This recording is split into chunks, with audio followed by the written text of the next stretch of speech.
Hello, folks. We are back. This is the Rangers review right after the game between Rangers and Hoffenheim.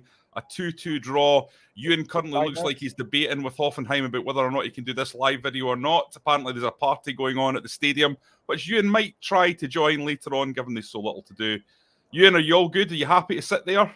Listen, he told me I have to leave, but I've gave him the old 5 minutes, so we'll be. Yeah, 15. we'll do it quick. We'll rattle through things. We'll be 15. It'd be quite funny if I got chucked out halfway through the video. Josh will be on tomorrow to talk about the game in a lot of detail. And listen, he's going to talk about it in a lot more deep terms than we could. So perhaps we should talk about the big news, because you've just been in to speak to Michael Beale. Quite a few breaking news lines coming out of that, not least José Sifuentes, done deal. José Sifuentes, a player who will take the team to another level. Yeah, that was literally the last thing that Beale said on Sifuentes, and that was kind of the standout. Sometimes when I press conference, you're naturally, as a journalist, you're kind of, you know what lines are going to hit home. And as soon as he said that, it shows the value that he believes that Sifuentes can bring to the team. And yeah, he says he's been in constant contact with them. I can't remember the exact quote. It was something like, it's done. It's just a matter of time. Yeah, that's pretty much exactly it. Yeah, to paraphrase what he said. So yeah, it looks like it'll be done in the coming days. Obviously, if you put the full quotes up there on our website, so you can read the full quotes if you want to watch them. They're on our YouTube channel, so go check them out. But he talks about the possibility of Sifuentes starting against Kilmarnock next Saturday. So that was incredibly interesting as well. So definitely go and check that out in full, because I'll be honest, I can't remember exactly what he said. No, well, I'll read the quote. He said he's coming over from LA to Glasgow, so there's acclimatization in a number of aspects. Let's allow the boy to get in, as he's not here for the day. He's here, but he's not just here for the day. He's here for the future. He's a really good player, box to box, and he can play as a 6 or an 8. He's been playing from Christmas down, but there's been a break in the MLS for a couple of weeks, and that'll be good for him. We don't want him to be playing for the full year, so the week off has been good. I've been on the phone and watching him do some work. We're excited to have him here, but let's see when he's here and settled into the team. He's a player that can take us to another level. So, you know, as you say, Euan, they've been in contact. That is a big statement, isn't it? A player who can take Rangers to another level, and very exciting to think that a midfielder that Beale feels is of that level is coming into the club. Yeah, no, 100%. I think I mentioned it with Josh the other day. I think if you look at Beale and what he's done since he came to Rangers, he's always kind of played. Raskin's always going to be that constant in the midfield, and then he's kind of tended to go for a more kind of defensive-minded player, whether that be, you know, Jack or Lundstrom or Lashley last season, Kamara kind of alongside him for that protection. Where I think Sifuentes is that player. I think that's what Beale's alluding to. Sifuentes can play as that kind of second, deeper player, but he also possesses the skill set to, you know, if kind of hybrid player we talked about so much this summer. He also possesses the skill set to influence the game in attacking areas. So he makes Rangers more complete.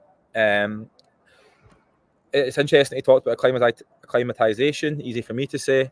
I think it's important that it will take time for Sifuentes to settle into Glasgow and get used to Scottish football, European football, on the kind of European stage, whether that be Champions League or Europa League. Because let's be honest, it's no disrespect to the MLS, but you know, playing European competitions on a completely different level to what he's playing at the moment. The other interesting thing that Beale said ahead of after the match, and he said it to Rangers TV, was that he described the lead up as a disaster, and said that on the bus on the way to the airport they had to stop and let out a player who just wasn't well enough to continue. So it shows you that the 24 hours that they've undergone have not been good. Now, he wasn't prepared to pinpoint exactly who was ill and who was out, but I think he'd confirmed pre-match that certainly Ben Davies and John Souttar were two of those. So, I mean, does that partially explain that first 45 minutes? Because, let's be honest, there's no way to sugarcoat it. The defence is a little bit worrying at the moment. Now, Dean Miller's come in and he said we 110% need to sign a minimum of 2 new defenders. I think the club definitely needs to sign 1. That's for sure. You probably would ideally want 2, but I think you've got to be realistic about players going out and the amount of players that have already been signed. I think 2 would be it'd be a remarkable transfer window if they really bring in 2. But I suppose the worrying thing is that Ridvan gets a game and has an absolute shocker, a 3 out of 10 job. If we were doing the man by mans, he'd be lucky to get that. What did you make of his performance? I thought, as bad as Borna Barisic was against Olympiacos, this was almost worse. Yeah, I mean, I didn't watch that game, as I mentioned earlier, but listen, see, that's what happens to our journalists. For the first 10, 15 minutes, I was writing about a positive Yilmaz display. There was an excellent ball he played in. I think it was into Raskin or Lundstrom. It kind of started an attack, which Rangers should have done better from. Just describing him in there, I think he's a nice player.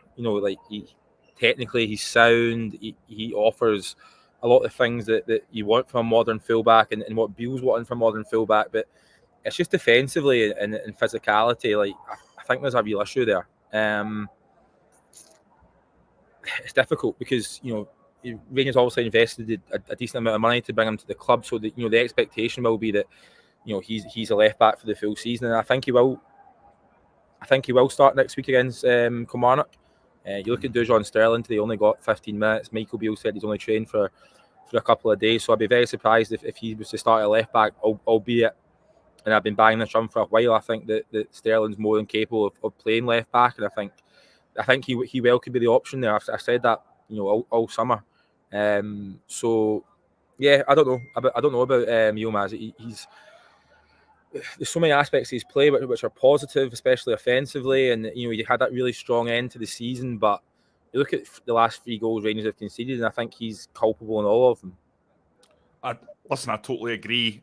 Today, the second goal in particular was a disaster. You just do not allow somebody to stand you up like that so close to goal. You just can't. The boy's got a nice turn of pace and he's done him, but he did exactly what any left back would expect a winger to do in that position. You've just got to block that ball going into the box like that. Very, very, very poor indeed. So he's got to get a lot better, and he's got to get a lot better fast. I know he's just a young lad, but the amount of money that's been spent on Ridvan means that Rangers, I don't think, will have unlimited patience on his development, put it that way.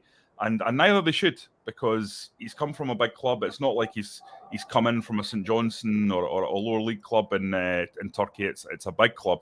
So you've got to hope that he can pick that up and start to perform. As you say, to a level like he did towards the end of the season, when I thought he was pretty good, and he managed to allay those concerns about his physical size. So in terms of the rest of the game, one of the things that just stood out to me, Euan, and I'll let you go shortly because I don't know. It seems like there might be I don't know what's German security forces amassing around you. There's a lot of them as well. They're quite scary. But I think there's something going on, because I think you can see security all came out round. So it might be a concert on or something tonight. Right, okay. See that. The security, I can see people waiting to get on the far side. But listen, until I get chucked out, we'll stay on. Okay. We might get some good video out of that as well. You getting escorted out, sort of dragged out head first. Let's hope not. Let's get off before that happens. Just finally then, Euan, Sam Lammers, I thought, had a really good game. Obviously, the big man has the touch of an angel, really, really, really technically sound. But that was a lovely header, a lovely run into the box, and a great move, actually, by Rangers. Kieran Dowell with a delicious cross. I think it was Dowell that put the cross in. Correct me if I'm wrong. I think it was Tavernier. Yeah, Dowell to Tavernier. Sorry, yes, you're right. Absolutely right. Dowell to Tavernier, and a delicious cross, and just a... you need to be a big man to pull off a header like that, because he really had to stretch for it. But he angled it brilliantly, didn't he? And really put it in the corner where the keeper couldn't get it. So, really like the look of him. Yeah, no, I think he's been the star of pre-season, Lammers. There's no disputing that. Obviously, 2 goals. But it's just his general play. I thought even in the first half, I know it was kind of a 4-4-2, but Lammers was kind of had that license to kind of drop in and link play. And I think he was the best player on the pitch in a Rangers shirt in the first half. In the second half, I thought he was really good as well. I think we talked about this numerous times. I mean, the big kind of worry when he came into the club was his goal scoring record at other clubs, and I think Michael Beale mentioned this either on Rangers TV or to us post match was, he's been playing at clubs where he's been starved of service. Really, he's not been playing at a club that's expected to dominate week in week out domestically like Rangers are. So I think that'll really benefit his game, and as well. I asked Michael about this. it's going to take time for the attacking players to gel and understand each other's game. You know, I don't even think Danilo maybe has changed once or not at all with the group yet. So it's a work in progress. But I think Lammers has been the real positive. He's just a quality. He's just a quality technician. He's got some lovely touches. He's quite two-footed. He's capable of playing in the 10 or as a striker. I think he's been the real positive, and you'd expect him to really contribute this season in the attacking sense. I think he's capable. I think he's capable of getting 10, 15 goals and 10, 15 assists. I think that's what he should be aiming for anyway. Yeah, absolutely. John OIOM says, give Sterling a crack at left back. Dean Milne, I totally agree with this point. Butland was excellent, I thought. Sammer's excellent. He's taken Todswell's slot, it seems. Listen, Butland really stood out to me in that first half. A couple of times I thought Hoffenheim were threatening to run away with the game, and he stood tall and made good saves, had no chance with either goal. And he's a big dominant figure, isn't he? A big, tall lad, you know, fills the goals and has a kind of Premier League sheen about him. Yeah. I thought he bailed out Tavernier twice. I think it was early on. Yeah. And there's another point as well when I think Tavernier switched off. Tavernier also switched off for the goal, second goal. I know Yilmaz is getting a lot of stick for that, but we need to talk about Tavernier. I think he not having a good pre-season. He was complaining about Balogun getting, I think it was I've not seen it back, but it looked like maybe an elbow or accidental shoulder in the face, and Tavernier was pointing out that Balogun was down, but you know, at the same time he switched off. Then in the second half he scores a goal and provides an assist, so it's like you have to kind of weigh it up. Back to Butland, yeah, I thought he was really good at listening. I think we'll be hearing from him in the coming days, and you know, I know that he's absolutely loving it. At Rangers, he's been taken aback by a lot of things at the club, the scale of it and stuff like that. So yeah. So listen, we've got a few embargoed interviews that you've done. What have we got coming up over the coming days in terms of? Don't tell me what's in them, but just tell me who's doing them. I'm not allowed to. So Jack Butland and Cyril Dessers are embargoed, and there's also more to come from Michael Beale. I can't say what he talks about, but there's another essentially half of what Michael Beale said as well. Okay, so that's coming Monday, Tuesday, Wednesday, something like that. But before that, I think Dessers is tomorrow, and I think more from Beale and Butland on Monday. Class. Look forward to it, guys. Keep an eye on the YouTube channel for that, because it will be a premiere, so you'll see it ahead of time, and you'll be able to be aware of when exactly these bits of content will go live. Listen, thank you very much for joining us. I know 12 minutes is a bit crap. We normally do a lot more, but unfortunately, I'm slightly concerned Euan is going to get basically put out the door head first or booted up the backside or whatever. You look sort of on edge, like you're always sort of looking around Euan as if like there might be dark forces massing. So yeah, I definitely don't want to get you in trouble over there in Germany and have you miss your flight tomorrow. So listen, thank you for everything. I'll let you go and enjoy a couple of pints of Weiss beer, hopefully, or maybe some Dunkel.